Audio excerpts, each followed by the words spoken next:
എത്ര നേരം എങ്ങനെ ഇരിക്കാൻ തുടങ്ങിയിട്ട് എണീറ്റ് വന്ന് വല്ലതും കഴിക്കും അമ്മേ? എനിക്ക് വേണ്ട മോളെ.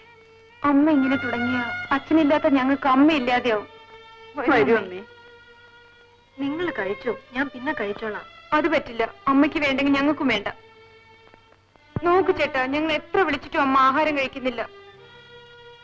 നിങ്ങളെല്ലാം എടുത്തു നോക്കി, ഞാൻ അമ്മയും കൊണ്ടുവരാം.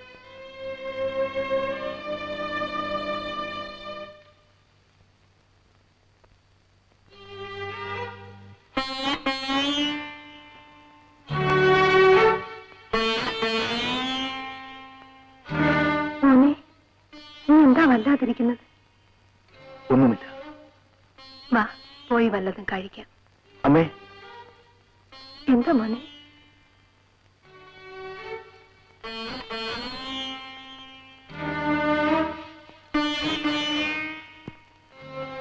അച്ഛൻ എങ്ങനെയാ മരിച്ചത് അമ്മേ? അമ്മയ്ക്കറിയില്ല മോനെ. പതിവ് പോലെ രാവിലെ കമ്പനി പോയി, രാത്രി വരാൻ വൈകുമെന്ന് ഫോൺ ചെയ്ത് പറഞ്ഞു. പിന്നെ അവരെല്ലാരും കൂടി കൊണ്ടുവന്നത്. അവരെന്ന് പറഞ്ഞ ഉണ്ണിത്താൻ മുതലാളിയും വക്കീലും മറ്റും.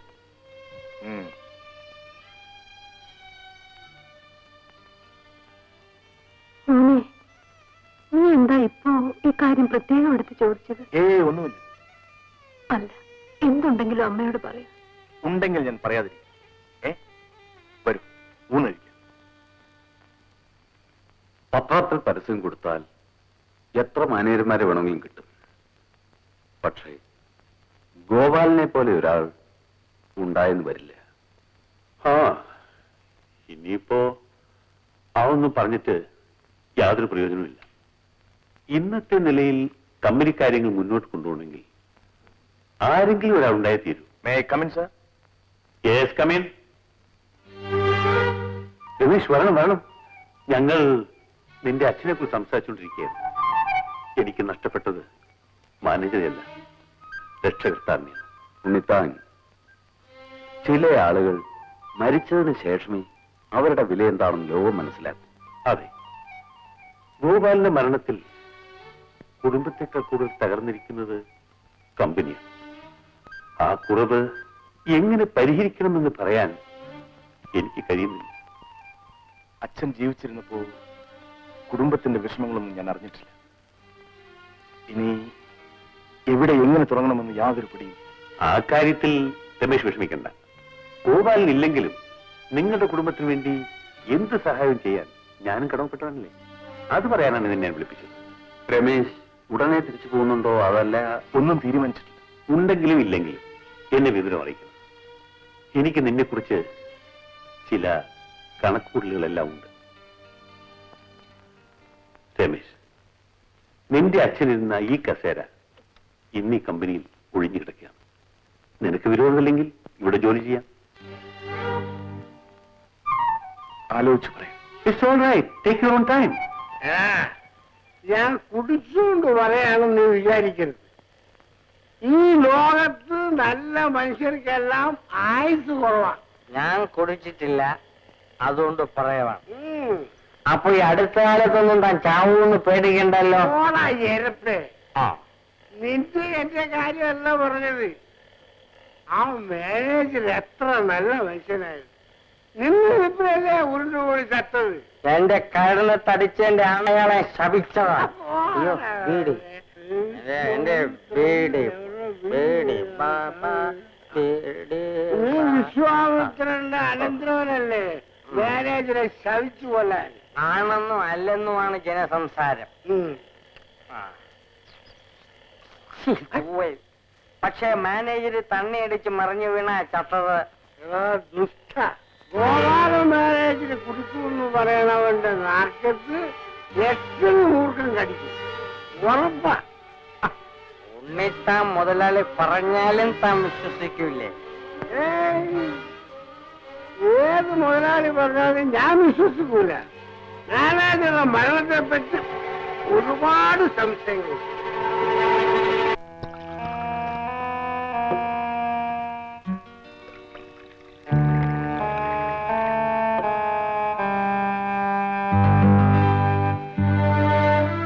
ഉണ്ണിത്താൻ സാറിന്റെ അല്ല, ഗോപാല സാറിന്റെ മരണം സാധാരണ മരണമല്ലെന്നാണ് പൊതുജന സംസാരം സാറേ. നാട്ടുകാർക്ക് എന്താ പറയാൻ വയ്യാത്തത്?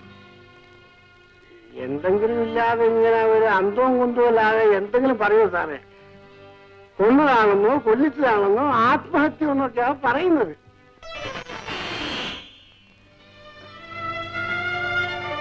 താൻ ഈ വക കാര്യങ്ങളൊന്നും കേൾക്കാൻ നിൽക്കണ്ട. കേശവുള്ള പൊക്കോട്ടെ. ആ, പൊയ്ക്കോ. നാളെ നേരത്തെ വരണം. അച്ഛനെന്താ കേശവപ്പിള്ള വരട്ടുന്നത്? അയാള് രമേശിന്റെ അച്ഛന്റെ മരണത്തെ കുറിച്ച് പറയുകയും. അച്ഛന്റെ മരണത്തോടെ രമേശ് ആകെ തകർന്നിരിക്കുകയാണ്. സ്വാഭാവികം. രമേശിനെ കുറിച്ച് ആലോചിക്കുമ്പോൾ എനിക്കൊരു സമാധാനമില്ല അച്ഛാ. അതും സ്വാഭാവികം. കാരണം നീ അവനെ സ്നേഹിക്കുന്നു. മോളെ, ഇന്നലെ വരെ കളിച്ചു നടന്നു, ഇന്ന് ചുമതലകളായി. ഏത് ദുഃഖവും കാലം ചെല്ലുമ്പോൾ മാറും മോളെ. നീ വിഷമിക്കാതിരിക്കെ. Yes, come in.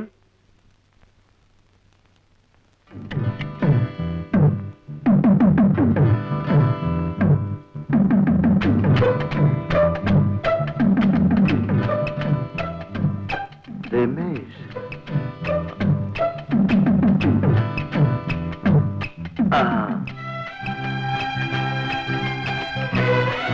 രമേശ്.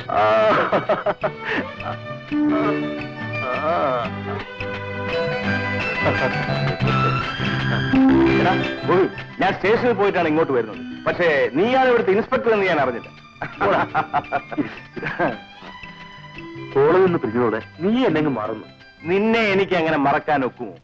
കോളേജിൽ നമ്മൾ ഒരുമിച്ച് ചെയ്യാത്ത കുരുത്തക്കേട് വല്ലതുകൊണ്ടോ? അതൊക്കെ പോട്ടെ, നീ ഇവിടെ ഒറ്റയ്ക്കാണോ അതോ? ഒറ്റയ്ക്ക്. ആ, അതിരിക്കട്ടെ. നീ ഇവിടെ വന്ന് എന്നെ ഒന്ന് അന്വേഷിച്ചത് പോലും ഇല്ലല്ലോ. ഞാനിവിടെ മാറ്റമായി വന്നിട്ട് കുറച്ച് ദിവസമായിട്ടുണ്ട്. നിന്റെ വീട് കണ്ടുപിടിക്കാൻ കഴിഞ്ഞില്ല.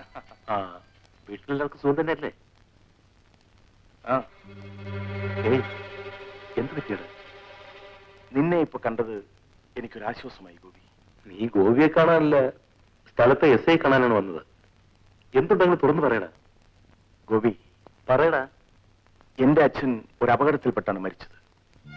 9 Gems എന്റർപ്രൈസസ് എന്ന കമ്പനിയുടെ മാനേജരായിരുന്നു അദ്ദേഹം. ഓ, ആ കേസ് എനിക്കറിയാം. ഞാൻ വരുന്നതിന് മുമ്പാണ് ആ സംഭവം നടന്നെങ്കിലും ആ ഫയലുകൾ മുഴുവൻ എനിക്ക് റെഫർ ചെയ്ത് വന്നിട്ടുണ്ട്. അച്ഛനെ ആരെങ്കിലും അപകടപ്പെടുത്തിയതാണോ എന്ന് എനിക്കിപ്പോ സംശയമുണ്ട്. നിന്റെ സംശയത്തിന് യാതൊരു അടിസ്ഥാനവുമില്ല. പോലീസ് നടപടിയും പോസ്റ്റ്മോർട്ടം റിപ്പോർട്ടും എല്ലാം വളരെ ക്ലിയറാണ്. തീർച്ചയായും. പിന്നല്ലാതെ ആ കേസിന്റെ മുഴുവൻ രേഖകളും എന്റെ കൈവശമുണ്ട്. പക്ഷേ ഇങ്ങോട്ട് നോക്ക്, നിന്നെ ആരൊക്കെ പറഞ്ഞ് തെറ്റിദ്ധരിപ്പിച്ചെന്ന് തോന്നുന്നു. ഇനി അതിനെപ്പറ്റി ആലോചിച്ച് വെറുതെ തല പുണ്ണാക്ക. ശരി, അപ്പൊ ഞാൻ വരട്ടെ. എടാ മഹാഭാവി, എടാ എന്നെ വീട്ടിലേക്ക് ഒന്ന് ക്ഷണിക്കേ. ഒരു നേരത്തെ നല്ല ആഹാരമൊന്നും കഴിക്കാമല്ലോ. എപ്പോ വേണമെങ്കിൽ വരാമല്ലോ. ഇപ്പൊ വരുന്നു? ഇപ്പൊ വേണ്ട, ഇനി ഇരിക്കലാവട്ടെ. ശരി. ആ,